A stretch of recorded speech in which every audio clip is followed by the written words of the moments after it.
godišnjice radija, priznanja za dugogodišnji rad u ovoj novinskoj ustanovi dobila je i Katica Kljajić, koja je trenutno na poslovima sekretara redakcije. Katice, čestitamo na ovom priznanju i želimo da još dugo radiš u našoj redakciji. Da nam kažeš evo koliko si ti dugo u novinskoj ustanovi Bosanski Brod i na kojim poslovima si sve do sad radila?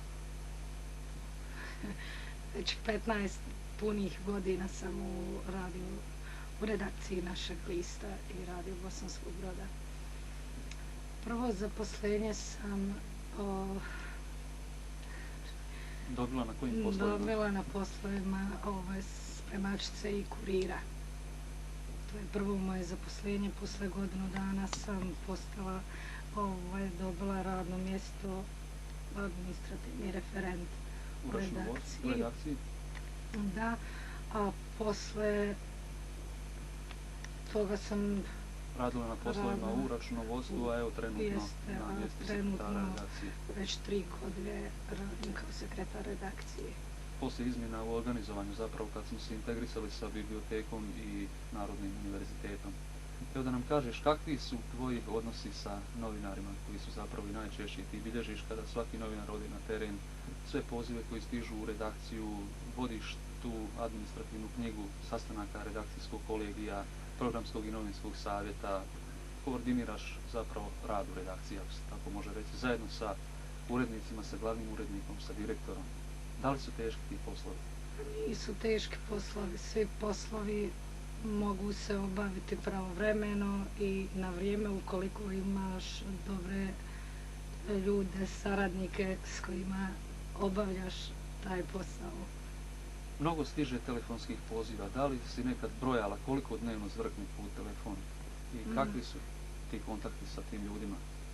Nisam nikad brojala, uglavnom kontakt. Bude 100-tinjak poziva? Pa bude 100-tinjak dnevno poziva. Osim toga prekucavaju se i tekstovi koji idu za naš list, ispravke tekstova koji idu na radio, jer ipak to mora biti čitko od spikera.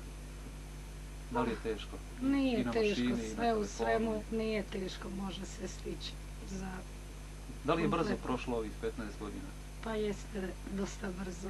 Kada bi poredila te svoje poslove sa nekim poslovima sličnih profila u organizacijama udruženog rada, opštine, privrede i društvenih djelatnosti, da li su oni teži i lakši? Kad bi se mogla opredeljivati, šta bi radila prije? Pa, vjerovatno da bi opet radila ove poslove koje sad radim. Dobro znamo kroz rubriku Poetski atelje Radio Bosanskog Broda. Nedeljko, ti si saradnik negdje oko 7 godina, 7,5 godina, što je praktično polovica ukupnog radija Radio Bosanskog Broda.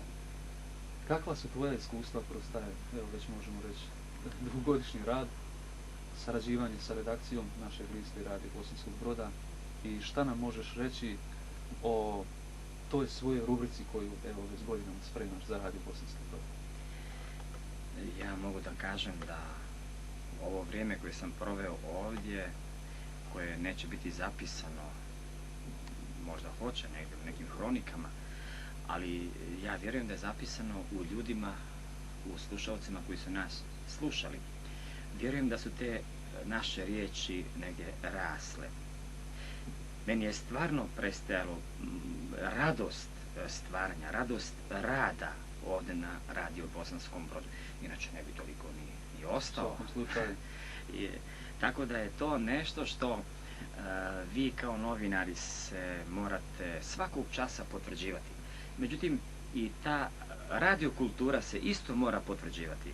Ona isto nema šanse da kaže uradio sam i više idući korak nije to. Isto je to.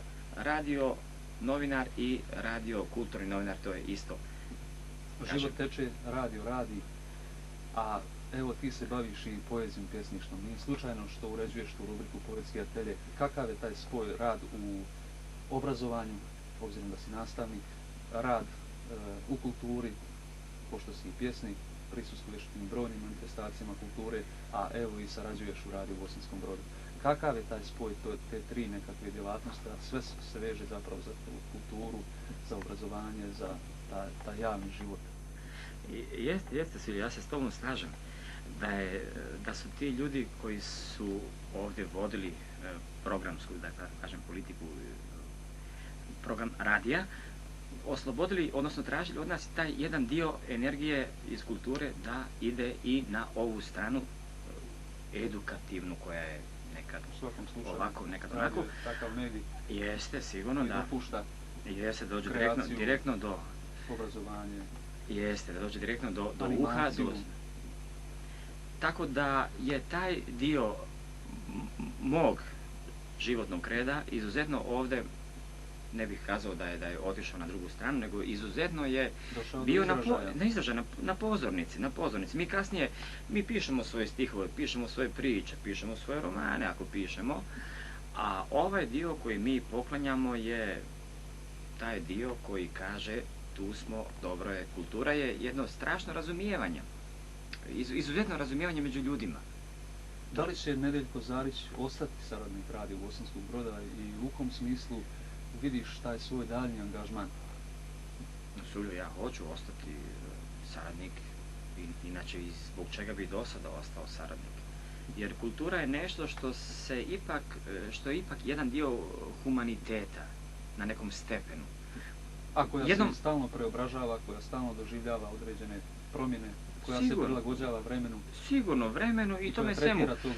I tretira to vrijeme i sigurno je to da je čovjek čovjeku najbliži, da ipak nešto postoji da mi humaniziramo taj dio prostora, taj dio, jer nije samo stvar pročitati jednu pjesmu, nije samo stvar razgovarati sa nekim istaknutim ili anonimnim stvaraocem u kulturi.